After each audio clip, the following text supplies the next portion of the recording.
Antes de começar, eu gostaria de agradecer a presença de todos, a presença de quem pôde estar aqui comigo agora.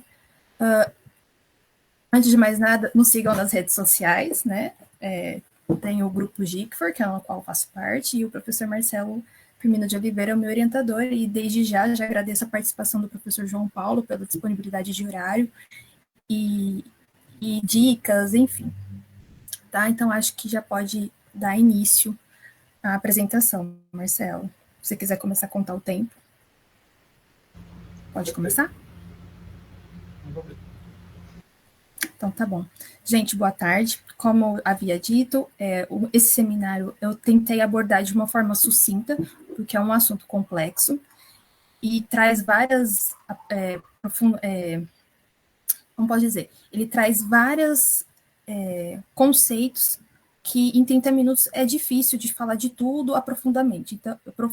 Então, eu optei por fazer tipo um levantamento que seja de acordo com o seminário e com o tempo. Tá? Então, os tópicos que serão abordados nesse seminário hoje serão 5 tópicos. O primeiro de munições, o segundo de componentes químicos, o terceiro, qual que é a diferença da munição convencional para não tóxica, as metodologias e inovação e tecnologia. Bom, antes de mais nada, vou falar um pouco introduzir o que é munição, o histórico, como ela veio se desenvolvendo no decorrer dos anos, e a legislação onde ela se encaixa. Então, assim, antes de começar a falar sobre a munição em si, ela está inserida dentro do campo da balística, no qual ele faz o estudo relacionado à mecânica do movimento dos projéteis. E dentro da balística, ela é dividida em duas partes, a interna e a externa.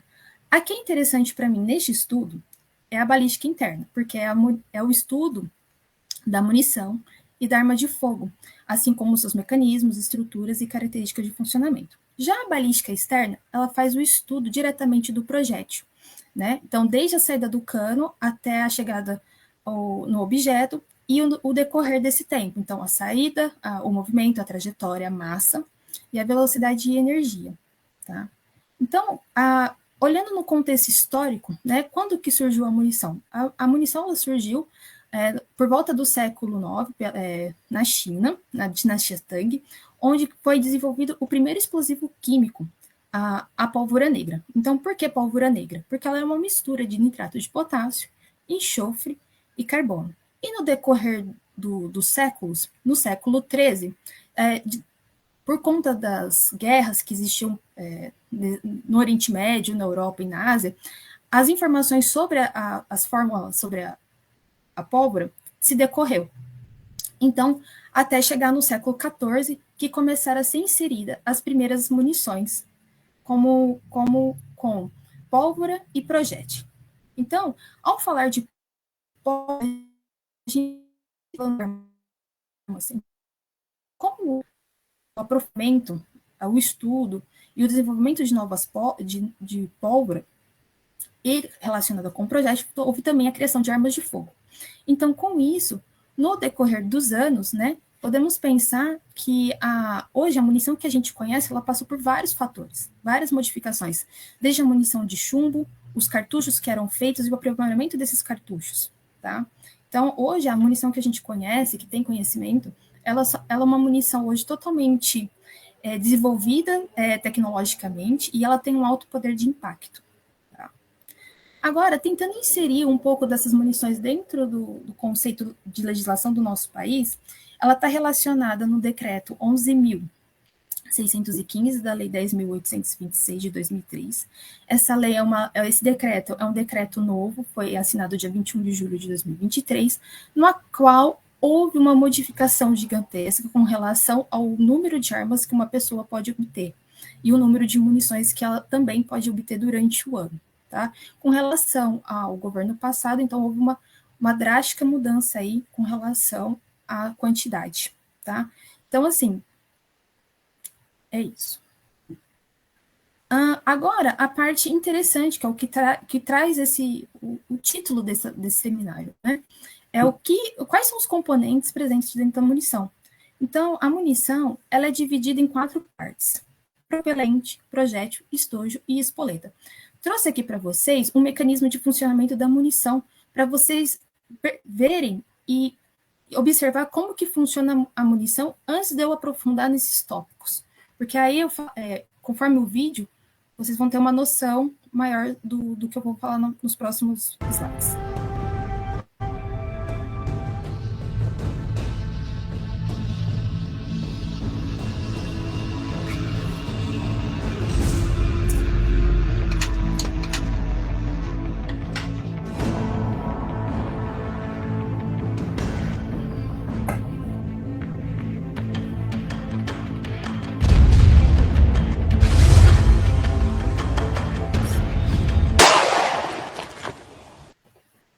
Então, o vídeo é curto, mas ele é bem explicativo. Então, aprofundando agora no que é uma munição, ali no vídeo vocês puderam ver uma munição completa, que é igual a da imagem aqui. Na parte tombada aqui, que é essa bolinha, essa caixinha aqui é espoleta, tá? Quando você abre ela, o que tem dentro dessa munição? Tem pólvora, o estojo, que é o corpo aqui, e o projétil, que ele funciona como se fosse uma tampa deste cartucho, deste estojo. Então agora eu vou falar para vocês o que é o propelente, né? O propelente nada mais é que a pólvora. Então a pólvora, ela é um combustível sólido granular de diversos formatos e grãos, e ela pode inflamar-se com grande rapidez, sem necessitar do oxigênio. E na literatura, no comércio, há dois tipos de pólvoras, a pólvora negra e a pólvora química. Então, qual que é a diferença de ambas as pólvoras, né? Porque ambas são pólvoras químicas. Porém, a pólvora negra, ela é característica por fazer uma fumaça preta quando é efetuado o disparo, ao contrário da pólvora química. Na hora que é efetuado o disparo, a nuvem de fumaça que gera uma nuvem de característica cor clara. Tá? Então, do que é composta essa pólvora? Né? A pólvora ela é composta por 75% de nitrato de potássio, 13% de carvão e 12% de enxofre. O carvão e o enxofre funciona como estabilizador, o carvão como combustível e o nitrato de potássio como componente, fornecendo o oxigênio necessário para a queima. A pólvora química, ela varia de 50% a 65% de nitrocelulose, de 35% a 50% de nitroglicerina, e de 1% a 4% de estabilizante, e de 2% a 6% de aditivo. Então, essas porcentagens, elas variam de fabricante para fabricante, então, o que é geralmente disposto na literatura são essas proporções, porém, elas alteram de marca para marca.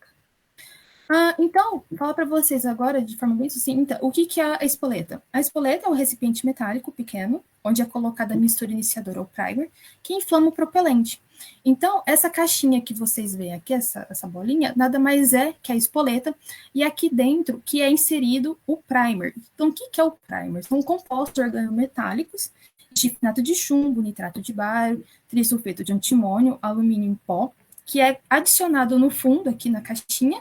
Essa aqui é uma espoleta de formato Berdan, e ela é fechada com um papel de disco protetor, diferente dessa espoleta aqui, a Boxer. Ela é em formato de bigorna, tá? Então, e a mistura iniciadora é adicionada aqui no fundo. Como que funciona? De acordo com o vídeo lá, o mecanismo de precursão, ela pressiona a espoleta, gera uma faísca, essa faísca vai ativar o primer, e em contato com essa faísca, a pólvora entra em combustão.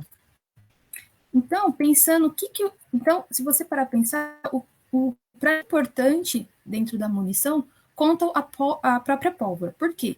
O primer é o agente oxidante que vai fornecer o oxigênio necessário para a combustão dentro da cápsula, que pode ser nitrato de bário, perclorato de potássio, óxido de chumbo e nitrato de chumbo.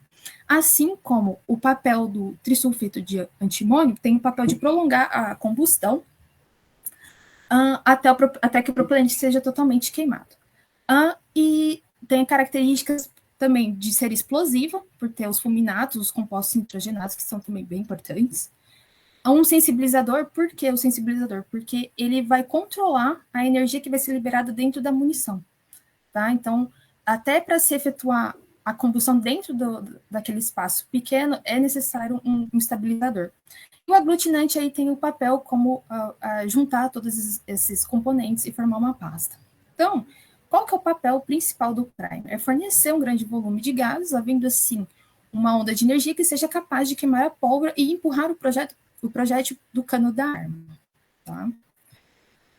O estojo. O estojo ele é o componente mais externo da munição, então ele tem diversos formatos e composição, assim. Então, ele tem, o estojo que vai determinar o calibre da munição, então, e os estojos também, eles variam de padronização, então ele é padronizado de acordo com cada fabricante, e eles variam, eles podem ser de latão, que é 70% cobre e 30% de zinco, ou outros materiais, como aço revestido com cobre e níquel, aço revestido com zinco, latão e cobre, aço revestido com alumínio, teflon e plástico. Então, vai variar muito do tipo de munição, tá bom? E é dentro do estojo que vai ocorrer a combustão. Então, é necessário que ele seja que ele tenha uma capacidade para aguentar as altas temperaturas que é gerada dentro dele. O projétil nada mais é que a parte que é expelida do cano da arma em direção ao obstáculo ou objeto. Então, aqui na literatura, a gente encontra dois tipos de projétil. Geralmente, comercialmente, encontra a liga de chumbo, né? Aqui nessas imagens a gente vê um ogival, um canto vivo, um semicanto vivo, um ogival de ponta plana, porque ela não é redondinha, e de cone truncado aqui, porque ela tem um encamisamento aqui com uma liga metálica. Já os encamisados com ligas metálicas, aqui a gente vê um encamisado ogival totalmente encamisado, esse aqui. Esse aqui é um totalmente encamisado de ponta oca. Essa aqui é uma ponta hidrochoque. Essa aqui é uma semi-encamisada de ponta oca. E essa aqui são pontiagudo e pontiagudo expansivo.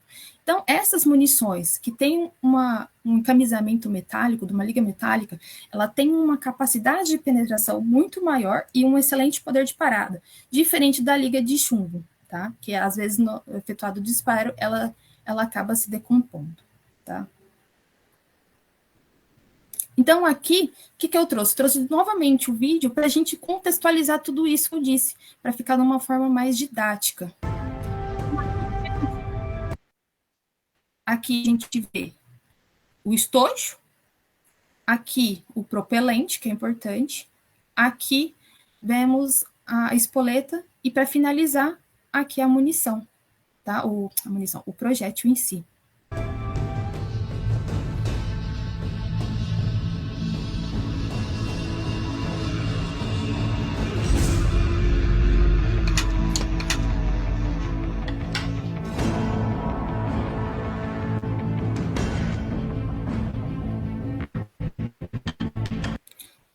Então, o que vai acontecer aqui agora?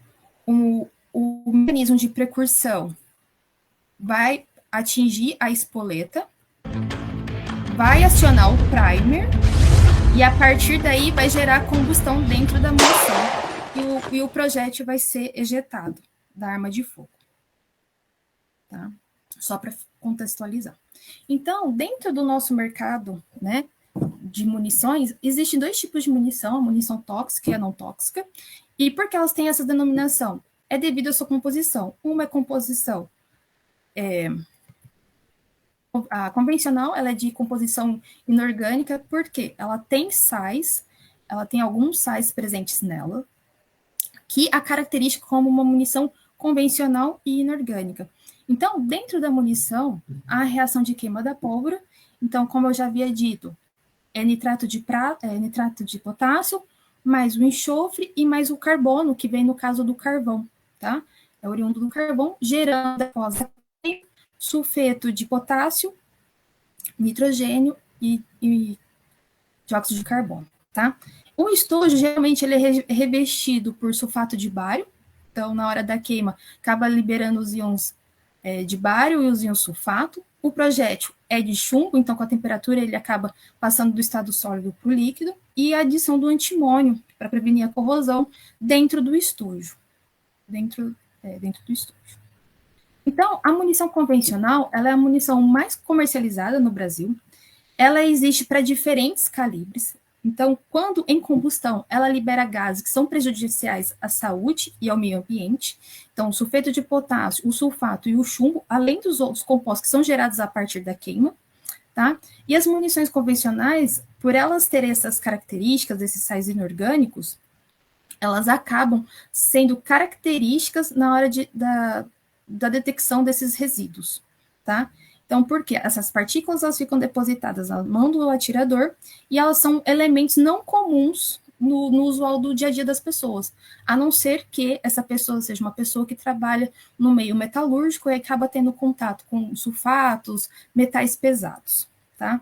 Agora, para munição não tóxica, denominada como munição também orgânica, os precursores, os propulsores dela é a base de etilcentralite, trinitotolueno e nitroglicerina. Então, ela, na composição delas também a difenilamina, que é o papel de estabilizador da munição. Então, quando há a queima desses compostos dentro do estojo, há a formação de gases não tóxicos. Então, por exemplo, dióxido de carbono, água, nitrogênio e monóxido de carbono. Para o nitrotolueno, a gente já tem a formação de dióxido de carbono, água, nitrogênio e oxigênio. E para a nitroglicerina, também a mesma coisa, só que sem o oxigênio. Então, percebe-se que essa munição é uma munição mais limpa em comparação à outra. Né? Então, por que ela chama munição não tóxica? Primeiro, porque ela foi pensada com o intuito de expor menos o atirador aos gases que são gerados pela munição depois de efetuado o disparo, e quando a combustão libera esses gases, eles são menos nocivos à saúde da pessoa que está ali, do atirador. Então, dióxido de carbono, monóxido de carbono, água, nitrogênio e oxigênio são gases que estão aí no nosso dia a dia, né? Então, que não fazem tão mal quanto os outros, o da munição convencional. Então, essas munições não tóxicas, elas, por não ter um marcador, um alvo preciso nelas, elas acabam dificultando a determinação de se a pessoa efetuou ou não um disparo, tá? Então, quando há o disparo, o que pode ficar depositado na mão do atirador? São elementos comuns do dia a dia. Então, cálcio, potássio, manganês, sódio, entre outros componentes que pode estar presente ali na munição. E quais são as metodologias, né, que existem na literatura para a determinação desses resíduos de disparo de arma de fogo? Então, a literatura traz que há dois tipos, o método convencional e o método avançado para a detecção do GSR. Então, no método convencional, esse artigo aqui, eles fizeram um levantamento e eles classificaram como teste convencional, teste colorimétrico e testes instrumentais. Dentro do teste colorimétrico, há vários testes que tem disponível, porém, no Brasil, é utilizado em maior quantidade o rodizonato de sódio, porque ele modifica a cor quando em contato com alguns íons, e os métodos instrumentais, de acordo com o que vimos anterior, como há dois tipos de munição, a orgânica e o inorgânico, então há também técnicas diferentes para cada uma dessas munições. Então, para métodos instrumentais, para munição orgânica, tem a cromatografia gasosa acoplada ao espectro de massas, assim como também o Raman. E para as munições inorgânicas, se utiliza com maior frequência o MEV-ADS, tá? Para métodos avançados, esse artigo ele relaciona a eletroquímica como uma metodologia avançada. Mas por que eles denominam o eletroquímico como metodologia avançada? Não porque os métodos instrumentais anteriores eles são piores que o analítico, não é isso.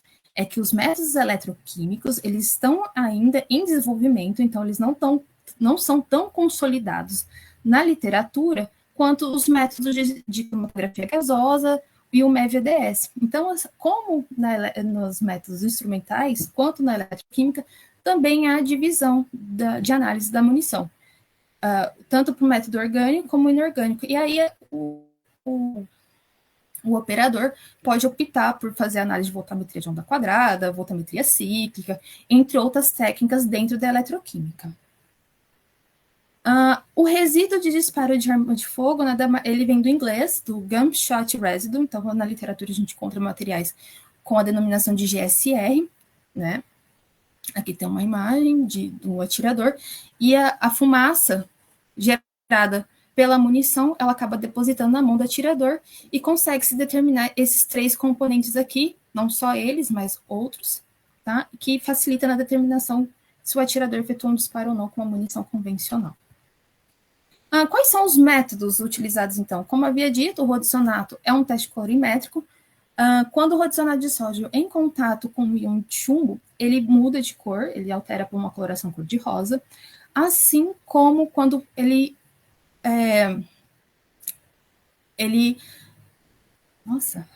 quando ele faz ligação com o bário, ele altera a coloração para vermelho. Então, aqui nessa imagem, a gente vê a metodologia como é coletado. Então, varia, essa metodologia pode alterar, pode se ter uma fita adesiva, pode ser um cotonete, um stub. Então, vai depender da metodologia que a pessoa está utilizando na técnica. O método de microscopia eletrônica de varredura, que é o método mais utilizado pela polícia científica no Brasil. Por quê? Aqui na primeira linha, a gente pode ver que o microscópio óptico, ele é muito parecido com o microscópio de varredura. O jeito, a forma como é coletado, como é estudado, a única coisa que altera de um para outro é o tipo de fonte e o operador, que aqui no caso é o olho, né, do observador, e aqui no caso é um microscópio com varredura eletrônica, né, que tem a capacidade de fazer uma análise topográfica, emitir um computador e a gente obtém os dados necessários. Tá bom?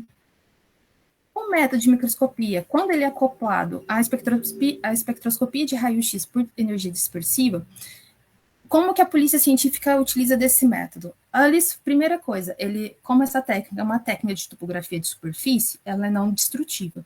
Ela não sendo destrutiva, ela consegue analisar as diferenças entre 2 amostras. Aqui, no caso, aqui a gente vê o mecanismo de percussão da arma nessa espoleta. Então, aqui percebe-se que é a mesma espoleta, ela foi projetada, saiu da mesma arma, como essa munição, esse projétil aqui, que são 2 projéteis, com a mesma ranhura que foi causada pelo cano da arma.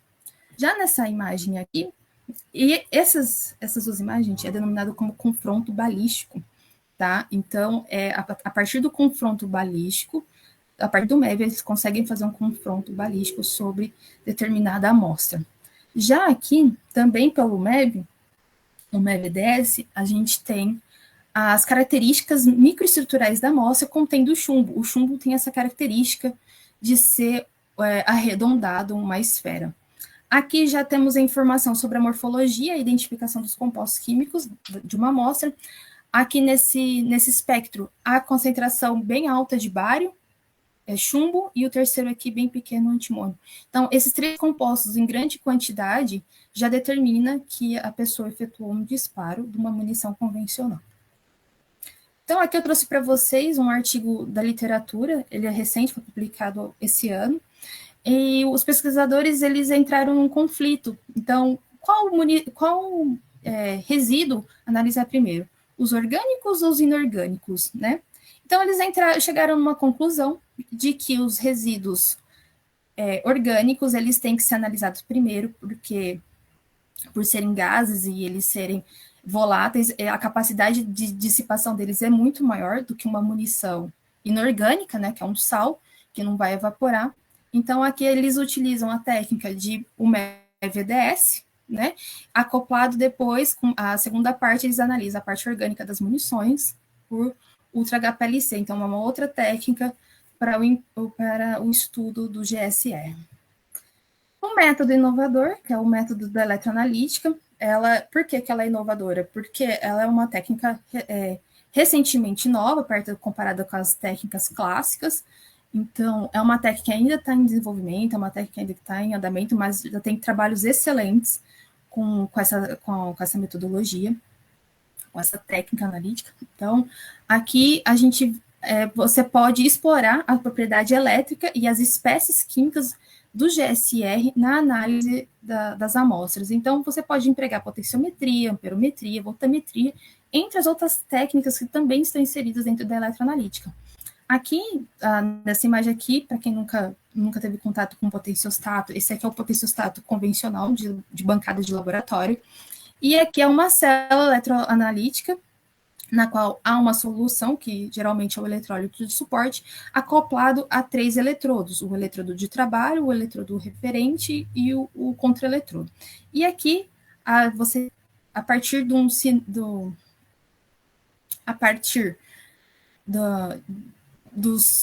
das análises, você tem um voltammograma aqui. Tá? Aqui, esse é um trabalho também da literatura, esse trabalho é recente, do ano passado. Eles fizeram uma comparação de um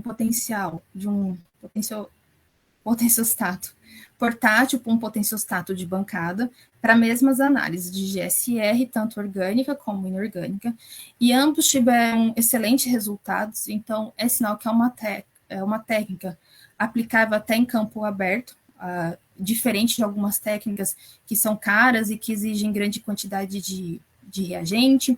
Então, é uma técnica que é versátil, por não ter perdas consideráveis na diferença de análise, tanto no laboratório quanto em campo. Então, o potenciostato portátil, ele é interessante para o perito, para o químico que está em campo, porque ele vai obter os mesmos resultados do que um do laboratório, pelo menos foi a temática desse trabalho. Na sequência, então, qual que é a inovação em tecnologia que tem nessa área do GSR, né? Hoje, pensa-se muito em marcadores químicos, porque as munições não tóxicas, por elas não terem um componente específico, se torna viável a criação, o estudo de marcadores, né? Até porque eles facilitam a detecção quando se conhece a composição deles. Geralmente, eles têm que ser resistentes a altas temperaturas, já que dentro do estojo da munição, ela a altas temperaturas, até 2.000 graus Celsius ou até mais. Então, podem ser eletroquimicamente ativos e podem ser luminescentes. E qual que seria a vantagem e a desvantagem de ter um marcador dentro de uma munição não tóxica, né? É poder utilizar diferentes técnicas analíticas, então você pode utilizar tanto técnicas de alto custo como os de baixo custo. Como no meio empresarial hoje, tudo que é de baixo custo tem um cunho de interesse, porque é menos dinheiro e mais menos dinheiro saindo da conta, né? E mais dinheiro entrando com a venda desses produtos. E a desvantagem, que é o que eu faço na minha pesquisa, que é encontrar um marcador que ele seja estável eletroquimicamente e que apresente, às vezes, o fator colorimétrico, porque o fator colorimétrico dentro do marcador, ele é importante porque você já vai ter o visual de primeira vista, né? Então, ter um marcador que seja eletroquimicamente estável e que ele seja que presente cor, são coisas que são, às vezes, é um pouco difícil, é um desafio que eu estou enfrentando, mas nada que não seja impossível, né? Nada que seja impossível. Essa é uma das desvantagens da técnica, de ter um marcador. Gente, é isso. Eu gostaria de agradecer muito a presença de todos e estou aberta a perguntas. Espero